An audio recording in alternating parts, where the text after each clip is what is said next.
புதுச்சேரியில் அமைச்சர்கள் நியமனம் செய்வதில் முதலமைச்சர் ரங்கசாமியுடன் எந்த கருத்து வேறுபாடும் இல்லை என்றும் கட்சி தலைமை மற்றும் முதலமைச்சருடன் கலந்து பேசி விரைவில் சுமூக முடிவு எடுக்கப்படும் என்று அமைச்சர் நமச்சிவாயம் தெரிவித்துள்ளார். புதுச்சேரி சட்டப்பேரவையில் செய்தியாளர்களை சந்தித்த அமைச்சர் நமச்சிவாயம் தேசிய ஜனநாயக கூட்டணி மீண்டும் ஆட்சியை அமைப்பதற்காக மாநில மக்களுக்கு நன்றி தெரிவித்தார்.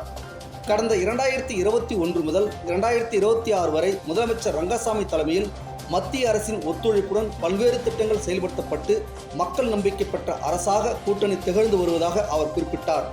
மேலும் புதுச்சேரி காவல்துறைக்கு ஜனாதிபதியின் உயரிய அங்கீகாரமான பிரசிடென்ட் கலர்ஸ் கிடைத்திருப்பது மாநிலத்திற்கே பெருமை சேர்த்துள்ளதாக தெரிவித்தார். அத்துடன் மாநில அரசின் கோரிக்கையை ஏற்று மத்திய அரசு 2வது ரிசர்வ் பட்டாலியன் அமைக்க அனுமதி வழங்கியுள்ளதாகவும் இதன் மூலம் 1000க்கும் மேற்பட்ட புதிய காவலர்களை நியமிக்க முடியும் என்றும் கூறினார். இதனால் புதுச்சேரி காவல்துறை மேலும் பலப்படுத்தப்படுவதோடு மாநிலத்தில் அமைதி பாதுகாப்பை வலுப்படுத்தவும் இளைஞர்களுக்கு வேலைவாய்ப்பு உருவாக்க உதவியாக இருக்கும் என்றும் தெரிவித்தார். சட்டப்பேரவை தேர்தலின் போது புதுச்சேரிக்கு வருகை தந்து கூட்டணி வேட்பாளருக்காக பிரச்சாரம் செய்த பிரதமர் மோடி மத்திய அமைச்சர் அமித்ஷா உள்ளிட்ட தலைவர்களை நேரில் சந்தித்து நன்றி தெரிவித்ததாகவும் நமச்சிவாயம் கூறினார். மேலும் கடந்த தேர்தலை விட இந்த முறை பாஜகவின் வாக்கு வங்கி கணிசமாக உயர்ந்துள்ளதாகவும் சில தொகுதிகளில் குறைந்த வாக்கு வித்தியாசத்தில் வெற்றி வாய்ப்பை தவறியதாகவும் அவர் தெரிவித்தார். தொடர்ந்து பேசிய அவர் அமைச்சர்கள் நியமனம் தொடர்பாக என்ஆர் காங்கிரசுடன் எந்த கருத்து வேறுபாடும் இல்லை என்றும் முதலமைச்சர் ரங்கசாமி மற்றும் கட்சி தலைமை கலந்து ஆலோசித்து விரைவில் அமைச்சரவை முழுமையாக அமைக்கப்படும் என்றும் உறுதிபட தெரிவித்தார். விழுப்புரம் போக்குவரத்து கழகத்தில் ஆய்வு மேற்கொண்ட போக்குவரத்து அமைச்சர் தமிழன் பார்த்திபன் அனைத்து பிரிவுகளிலும் செலவினத்தை குறைத்து பொதுமக்களின் தேவைக்கேற்ப பேருந்துகளை இயக்க வேண்டுமென அதிகாரிகளுக்கு அறிவுறுத்தியுள்ளார். விழுப்புரம் போக்குவரத்து கழக தலைமை அலுவலகத்திற்கு இன்று வருகை தந்த அமைச்சர் தமிழன் பார்த்திபன் பல்வேறு பிரிவுகளில் நேரில் ஆய்வு மேற்கொண்டார். அப்போது அலுவலகத்தில் உள்ள புதுப்பித்தல் பிரிவு மற்றும் தகுதி சான்று பிரிவுகளில் நடைபெற்று வரும் பணிகள் குறித்து அதிகாரியிடம் கேட்டறிந்தார். தொடர்ந்து போக்குவரத்து கழக மேலாண் இயக்குனர் குணசேகரிடம் கழகத்தின் வரவு செலவு நிலவரம் மற்றும் தொழிலாளர் நலன் சார்ந்த திட்டங்கள் குறித்து விரிவாக ஆலோசனை நடத்தினார். மேலும் அனைத்து பிரிவுகளிலும் தேவையற்ற செலவுகளை குறைக்க வேண்டும் என்றும் எந்த சூழலிலும் பொதுமக்களிடமிருந்து புகார் எழாத வகையில் பணிகளை மேற்கொள்ள வேண்டும் என்று அமைச்சர் வலியுறுத்தினார். அத்துடன் பொதுமக்களின் தேவையை கருத்தில் கொண்டு பயனாளிகளுக்கு சிரமம் ஏற்படாத வகையில் பேருந்துகளை இயக்க தேவையான நடவடிக்கைகளை மேற்கொள்ள வேண்டும் என்றும் அதிகாரிகளுக்கு அமைச்சர் தமிழன் பார்த்திபன் அறிவுறுத்தினார். புதுச்சேரி காவல்துறைக்கு புதுச்சேரி ஹெரிடேஜ் ரவுண்ட் டேபிள் 167 அமைப்பின் சார்பில் 4 நடமாடும் போக்குவரத்து காவல் சாவடிகள் அன்பளிப்பாக வழங்கப்பட்டன. சமூக நலப்பணிகளில் தொடர்ந்து ஈடுபட்டு வரும் புதுச்சேரி ஹெரிடேஜ் ரவுண்ட் டேபிள் 167 அமைப்பின் இந்த முயற்சி புதுச்சேரி காவல்துறையின் போக்குவரத்து மேலாண்மை பணிகளுக்கு கூடுதல் உதவியாக அமையும் என தெரிவிக்கப்பட்டுள்ளது.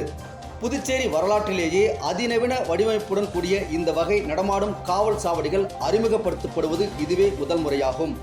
வெயில் மற்றும் மழை போன்ற காலநிலை மாற்றங்களிலிருந்து பாதுகாப்பு கிடைக்கும் வகையில் வடிவமைக்கப்பட்டுள்ள இந்த சாவடிகள் மூலம் போக்குவரத்து காவலர்கள் தங்களது கடமையை தடையின்றி மேற்கொள்ள முடியும். சுமார் 1,40,000 ரூபாய் மதிப்பில் இந்த சமூக நலன் திட்டம் செயல்படுத்தப்பட்டுள்ளது. இதற்காக காவல்துறை உயர் அதிகாரிகள் புதுச்சேரி ஹெரிடேஜ் ரவுண்ட் டேபிள் அமைப்பினருக்கு மனமார்ந்த நன்றியையும் பாராட்டுகளையும் தெரிவித்தனர். நிகழ்ச்சியில் புதுச்சேரி காவல்துறையின் துணை பொது ஆய்வாளர் சத்தியசுந்தரம் IPS, காவல் கண்காணிப்பாளர்கள் கலைவாணன், ராஜேந்தர் மற்றும் போக்குவரத்து காவல் கண்காணிப்பாளர் ரச்சனா சிங் உள்ளிட்டோர் கலந்து கொண்டனர். அதேபோல் ரவுண்ட் டேபிள் 167 அமைப்பின் தலைவர் மோதிகுமார், துணைத் தலைவர் முரளி, திட்ட ஒருங்கிணைப்பாளர் வெங்கட் உள்ளிட்ட நிர்வாகிகளும் பங்கேற்றனர். இந்த நிகழ்ச்சியில் காவல்துறை அதிகாரிகள் மற்றும் அமைப்பின் உறுப்பினர்கள் பலரும் கலந்து கொண்டனர். புதுச்சேரி தட்டாஞ்சாவடி பகுதியில் கடந்த ஓராண்டுக்கும் மேலாக பயன்பாடின்றி பூட்டியுள்ள அரசு மாணவர் விடுதி சமூக விரோதிகளின் கூடாரமாக மாறும் அபாயம் இருப்பதாக பொதுமக்கள் கவலை தெரிவித்துள்ளனர். திண்டிவனம் சாலையில் ஆதி திராவிடர் மற்றும் பழங்குடியினர் நலத்துறை அலுவலகம் அருகே அமைந்துள்ள இந்த அரசு மாணவர் விடுதியில் சுமார் 50க்கும் மேற்பட்ட மாணவர்கள் தங்கும் வசதி உள்ளது. ஆனால் இந்த விடுதி கடந்த ஓராண்டுக்கும் மேலாக செயல்படாமல் பூட்டிய நிலையில் இருப்பதாக கூறப்படுகிறது. மேலும் விடுதியின் வளாக கதவு முறையாக பூட்டப்படாமல் திறந்தே இருப்பதால் இரவு நேரங்களில் சில சமூக விரோதிகள் அங்கு வந்து மது அருந்துவதும் தங்குவதுமாக இருப்பதாக அப்பகுதி மக்கள் குற்றம் சாட்டுகின்றனர். இதன் காரணமாக அந்த வழியாக செல்லும் பொதுமக்கள் மற்றும் மாணவர்கள் அச்சமடைந்து வருவதாகவும் தெரிவிக்கப்படுகிறது. அதேபோல் நீண்ட காலமாக பராமரிப்பின்றி உள்ளதால் கட்டிடம் பாழடைந்து இடிந்து விழும் அபாய நிலையும் ஏற்பட்டுள்ளதாக கூறப்படுகிறது. எனவே மாணவர்கள் நலன் கருதி பயன்பாடின்றி உள்ள பழைய கட்டிடத்தை இடித்து அகற்றிவிட்டு புதிய மாணவர் விடுதியை கட்டி மீண்டும் பயன்பாட்டுக்கு கொண்டு வர வேண்டும் என்றும், இரவு நேரங்களில் சமூக விரோதிகள் கூடுவதை தடுக்க அதிகாரிகள் உரிய நடவடிக்கை எடுக்க வேண்டும் என்று பொதுமக்கள் மற்றும் சமூக ஆர்வலர்கள் வலியுறுத்தியுள்ளனர். விழுப்புரம் மாவட்டம் மரக்காணம் அருகே 11 வயது சிறுமியிடம் பாலியல் அத்துமீறலில் ஈடுபட்டதாக 62 வயது முதியவர் கைது செய்யப்பட்டுள்ளார். மரக்காணம் நடுக்குப்பம் அடுத்த வள்ளிப்பாளையம் பகுதியைச் சேர்ந்த கன்னியப்பன் என்ற 62 வயது முதியவர் ஆசாரி வேலை செய்து வருகிறார். இந்நிலையில் சம்பவத்தன்று அதே பகுதியைச் சேர்ந்த 5ஆம் வகுப்பு படிக்கும் 11 வயது சிறுமியை அருகில் உள்ள கடைக்கு அழைத்துச் சென்று வடை வாங்கி வருமாறு கூறியதாக தெரிவிக்கப்படுகிறது. சிறுமி வடை வாங்கி வந்த பிறகு அவருக்கு வடை கொடுத்து அருகில் அமர வைத்ததாகவும் பின்னர் பாலியல் அத்துமீறலில் ஈடுபட்டதாகவும் கூறப்படுகிறது.